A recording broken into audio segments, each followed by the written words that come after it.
श्री स्वामी समर्थ सगळ्यांना. मी वैष्णवी. माझ्या चॅनलमध्ये आज खरंच तुमच्या मनापासून स्वागत आहे. तुमचा आजचा दिवस खरंच शुभ जावो ही मी स्वामीचरणी प्रार्थना करते आणि व्हिडिओला सुरुवात करते. आजच्या व्हिडिओमध्ये आपण पाहणार आहे की प्रत्येक एकादशीच्या दिवशी आपण श्रीमंत भागवत हा ग्रंथ वाचत असतो.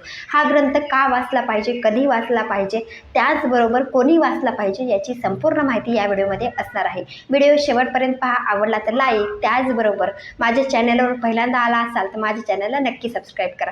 चला मग व्हिडिओला सुरुवात करूया. दिंडोरीचे परमपूज्य गुरुमाऊली यांच्या आशीर्वादाने प्रेरणेने हा ग्रंथ प्रकाशित करण्यात आलेला आहे. तर हा ग्रंथ का वाचावा, तर परमपूज्य गुरुमाऊली असं म्हणतात, जी मेन ग्रंथ आहे श्रीमंत भागवत, जी मेन ग्रंथ आहे त्यातला कोणताच विषय या ग्रंथामध्ये वगळला गेलेला नाही. म्हणजे जी मेन ग्रंथ आहे श्रीमंत भागवत, त्याच्यातली संपूर्ण विषय ह्या ग्रंथामध्ये मांडले गेलेले आहेत. तुम्हाला जर श्रीमंत भागवत संक्षिप्त भागवत वाचायचं असेल तर तुम्ही हा ग्रंथ वाचू शकता. प्रत्येक एकादशीच्या दिवशी तुम्हाला जर इच्छा असेल भागवत वाचायची, संक्षिप्त भागवत हा ग्रंथ जर वाचायचा असेल तर तुम्ही हा ग्रंथ वाचून बघू शकता. तर त्यामुळे आपल्या जे अडचणी आहेत त्या अडचणी नाहीशा होत आहेत. खूप जणांना त्याचा अनुभव आलेला आहे. जी स्वामी केंद्रातले जे सेवेकरी आहेत त्यांना याचा अनुभव आलेला आहे. प्रत्येक एकादशीच्या दिवशी संक्षिप्त श्रीमंत भागवत हा ग्रंथ नक्की वाचतात. तुम्हीही ही सेवा उद्या नक्की करायची आहे. तर हा ग्रंथ का वाचावा, तर परमपूज्य गुरुमाऊली असं म्हणतात, जी मनुष्य आहे, जी मनुष्य जन्माला येत असतो त्यावेळेस तो देव ऋण, ऋषी ऋण, मनुष्य ऋण, भूत ऋण आणि त्याचबरोबर पितृऋण हे 5 ऋण घेऊनच जन्माला येत असतो. तर प्रत्येकजण आपल्या रोजच्या दिनक्रमामध्ये या ऋणातून मुक्त करण्यासाठी प्रयत्न करत असतो, म्हणजे मुक्तता होण्यासाठी प्रयत्न करत असतो. पण पितृऋण असं आहे, पितृऋणातून जर तुम्हाला मुक्तता झाली नाही तर तुम्हाला पितृदोष निर्माण होऊ शकतो. एक लक्षात ठेवा, ही जी 5 ऋण आहेत ह्या ऋणातून जर तुम्हाला मुक्तता झाली नाही तर सगळ्यात अवघड किंवा कठीण ऋण म्हणजे पितृऋण आहे. पितृऋण जर पितृऋणातून जर तुम्हाला मुक्तता झाली नाही किंवा भेटली नाही तर तुमच्या घरामध्ये पितृदोष निर्माण होतो. तो पितृदोष दूर करण्यासाठी, त्याचं निवारण करण्यासाठी तुम्हाला या ग्रंथाचं पारायण म्हणजे हा ग्रंथ तुम्हाला प्रत्येक एकादशीच्या दिवशी वाचायचा आहे. तर तुम्हाला समजले असेल की हा ग्रंथ का वाचला पाहिजे. पितृदोष दूर करण्यासाठी संक्षिप्त श्रीमंत भागवत हा ग्रंथ वाचायचा आहे. कधी वाचावा, कसा वाचावा ते मी तुम्हाला सांगते. एक लक्षात ठेवा, प्रत्येक जणाला आपल्या आयुष्यामध्ये रोजच्या रोज कोणतीच सेवा होत नाही. खूप जण स्वामींची सेवा म्हणजे नामस्मरण करत आहे, पण संक्षिप्त श्रीमंत भागवत हे वाचायला तुम्हाला वेळ नाहीये. तर तुम्हाला प्रत्येक एकादशीच्या दिवशी खरंच हा जर ग्रंथ वाचायला सुरुवात केलात तर तुमचं जी पितृदोष आहे ती कमी होण्यासाठी सुरुवात होणार आहे. प्रत्येक एकादशीला तुम्हाला हा ग्रंथ वाचायचा आहे.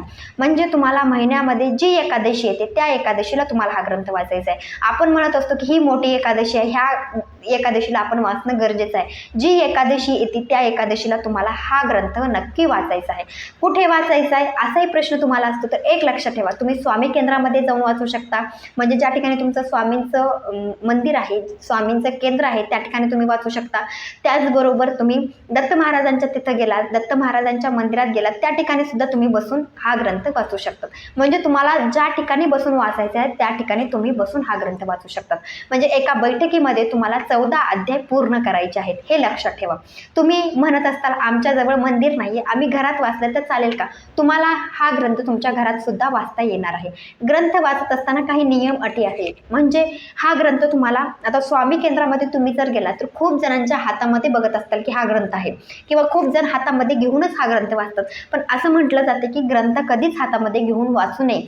पण स्वामी केंद्रामध्ये आपल्याला बसण्यासाठी आसन असतं, पण म्हणजे हा ग्रंथ ठेवण्यासाठी काहीच नसतं. म्हणून खूप जण हातामध्ये घेऊन किंवा आपण जी पर्स नेलेली आहे ती पर्स खाली ठेवणं आणि त्याच्यावर ग्रंथ ठेवून खूप जण ग्रंथ वाचत असतात. किंवा खूप जण त्या ठिकाणी चौरंग किंवा पाठ दरवेळी लागतं म्हणून त्या ठिकाणी स्वामी केंद्रामध्ये ठेवतात आणि प्रत्येक एकादशीच्या वेळी हा ग्रंथ वाचत असताना ते चौरंग किंवा पाठ घेऊन ग्रंथ त्याच्यावर ठेवून वाचत असतात.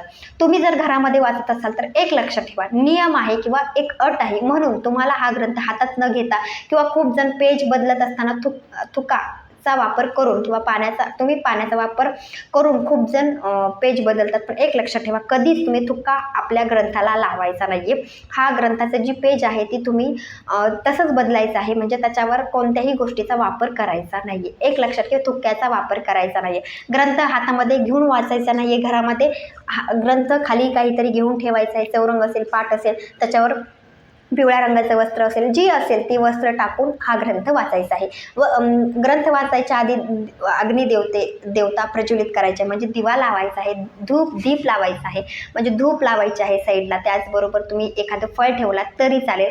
पूजा करायची आहे ग्रंथाला हळदी कुंकू लावून आणि ग्रंथ वाचायला सुरुवात करायची आहे. त्याबरोबर सगळ्यात महत्त्वाची गोष्ट, तुम्हाला हा ग्रंथ वाचायच्या आधी या ग्रंथामध्येच दिलेला आहे स्वामीस्थवन. लक्षात ठेवा, स्वामीस्थवन म्हणायचं, एक माळ जप करायचा, स्वामींचं नामस्मरण करायचं आणि अध्याय वाचायला सुरुवात करायचं. तर अशा रीतीने तुम्हाला हे ग्रंथाचं पारायण करायचं आहे. एका बैठकीमध्ये तुम्हाला वाचायचं आहे.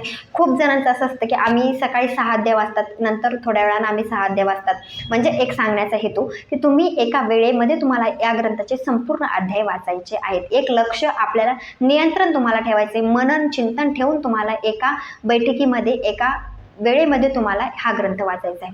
म्हणजे तुम्ही सकाळी वाचा, तुम्हाला ज्यावेळेस वेळ असेल त्यावेळेस तुम्ही ग्रंथ वाचू शकता, पण ग्रंथ वाचल्यानंतर वाचत असताना तुम्हाला एकदम अचानक उठायचं नाही. एमर्जन्सी असली तर ठीक आहे, पण एक लक्षात ठेवा की आपण ज्या ग्रंथ वाचाय बसला आहोत हा ग्रंथ पूर्ण झाल्यानंतरच तुम्हाला उठायचं आहे.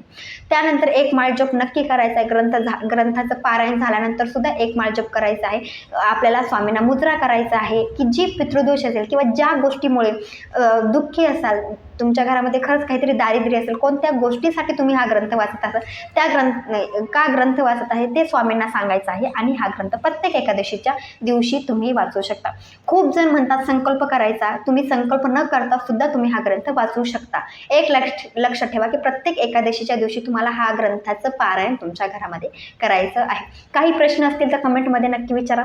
तुम्ही स्वामी केंद्रात पण वाचा, तुम्हाला ज्या मंदिरामध्ये जाऊन वाचायचं आहे त्या मंदिरात जाऊन वाचा, म्हणजे ज्या ठिकाणी तुम्हाला वाटेल की हा ग्रंथाचं पारायण पूर्ण होणार आहे त्या ठिकाणी जाऊन तुम्ही हा ग्रंथ वाचू शकता. पण स्वामी केंद्रामध्ये नक्की जावा किंवा दत्त महाराजांच्या मंदिरामध्ये जाऊन तुम्ही हा ग्रंथांचं पारायण करू शकता. घरामध्ये केलात तरी चालेल, सकाळी केलात तरी चालेल किंवा दुपारी केलात तरी चालेल, पण 12 ते 12:30 या वेळेमध्ये तुम्हाला कोणता ग्रंथ वाचायचा नाहीये, कोणता जप म्हणजे जप तर तुम्ही नामस्मरण तर आपलं सुरूच असतं, पण एक लक्षात ठेवा की आपण जी ग्रंथ वाचत आहोत त्या ग्रंथाची वेळ ही 12 ते 12:30 मध्ये येऊ द्यायची नाही. त्याच्या आधी तुमचं वाचन झालं पाहिजे किंवा त्याच्यानंतर तुम्ही सुरुवात केलात तरी चालेल. खूप जणांना प्रश्न असतो की आम्हाला एकादशी नाहीये, आम्ही ग्रंथ वाचावी की नाही. एक लक्षात ठेवा, घरामधील जी व्यक्ती आहे, कर्ता व्यक्ती असेल, स्त्री असेल, पुरुष असेल, मुलगा असेल, मुलगी असेल, तुमच्या घरातून ज्या व्यक्तीला इच्छा असेल त्या व्यक्तीने हा ग्रंथ वाचला तरी चालेल. जी कर्ता व्यक्ती आहे, मग ती स्त्री असेल किंवा पुरुष असेल, तिने वाचला तर अतिउत्तम गोष्ट आहे. पण ग्रंथ वाचत असताना एक लक्षात ठेवा की असं काही नाहीये की तुमचा उपवास असणं गरजेचं आहे, तुमची एकादशी असावी असा कोणताच नियम नाहीये. ज्याला एकादशी नाहीये त्यांनी वाचला तरी चालेल, ज्याला एकादशी आहे त्यांनी वाचला तरी चालेल. ते झाल्याला सगळ्यात महत्त्वाची गोष्ट, हा ग्रंथ कसा वाचावा, कुठे वाचावा त्याची संपूर्ण माहिती तुम्हाला समजली आहे. एका बैठकीमध्ये तुम्हाला संपूर्ण अध्याय वाचायचे. आता मी तुम्हाला एक अध्याय आणि अनुक्रमिका म्हणजे जी 14 अध्याय आहेत त्याच्या एका अध्यायामध्ये काय आहे ते मी तुम्हाला सांगते. म्हणजे मी लिहून घेतलेलं आहे, खूप गोष्टी त्या ग्रंथामध्ये आहेत, पण थोडक्यात तुम्हाला माहिती असावं म्हणून मराठीमध्ये मी तुम्हाला सांगत आहे. तर अध्याय पहिला त्याच्यामध्ये काय आहे, अनुक्रमिका कशी आहे ती मी तुम्हाला सांगते. मराठीमध्ये सगळ्या गोष्टी आहेत, संस्कृतमधले शब्द आहेत, संस्कृतमध्ये थोडंफार त्याच्यामध्ये ग्रंथामध्ये सांगितलेलं आहे, म्हणजे समजणारं संस्कृत आहे आपल्याला, हे लक्षात ठेवा. आणि संक्षिप्त श्रीमंत भागवत खरंच तुमची जी पितृदोष असेल किंवा तुमच्या घरामध्ये जी अडचण आहे ते निवारण करण्यासाठी तुम्ही या ग्रंथाचं पारायण करू शकता. तर पहिल्या अध्यायामध्ये काय आहे थोडक्यात, म्हणजे मी तुम्हाला 2-2 ओळीमध्ये किंवा 2-2 वाक्यामध्ये सांगत आहे, हे लक्षात ठेवा. मी तुम्हाला संपूर्ण काय दिलेलं आहे त्या अध्यायामध्ये ते सांगत नाही, फक्त 2-2 ओळीमध्ये तुम्हाला सांगत आहे, म्हणजे तुम्हालाही समजेल की काय आहे भागवत म्हणजे काय आहे. तर अध्याय पहिला त्याच्यामध्ये देवर्षी नारदाची भक्तीची भेट, त्याचबरोबर भक्तीचे दुःख दूर करण्याचा नारदाचा प्रयत्न, शुक देवाचे आगमन, असं पहिल्या अध्यायामध्ये आहे. खूप गोष्टी आहेत पहिल्या अध्यायामध्ये, पण जी महत्त्वाचं आहे किंवा ज्या गोष्टी मला वाटल्या की तुम्हाला सांगाव्याशा ते मी तुम्हाला सांगितलं आहे. अध्याय दुसरा, ध्यानविधी आणि भगवंताच्या विराट स्वरूपाचे दर्शन, भगवंताच्या स्थूल आणि सूक्ष्म रूपाची धारणा, हे दुसऱ्या अध्यायामध्ये दिले गेलेले आहे.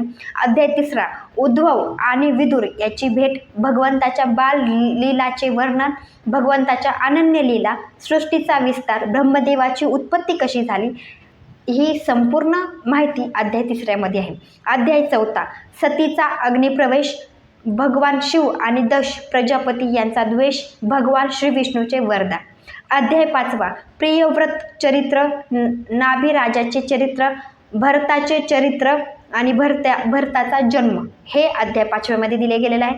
अध्याय सहावा, त्रिचित्रकेलेचा वैराग्य, यम आणि यमदूताचा संवाद, हे अध्याय सहाव्यामध्ये दिले गेलेले आहे.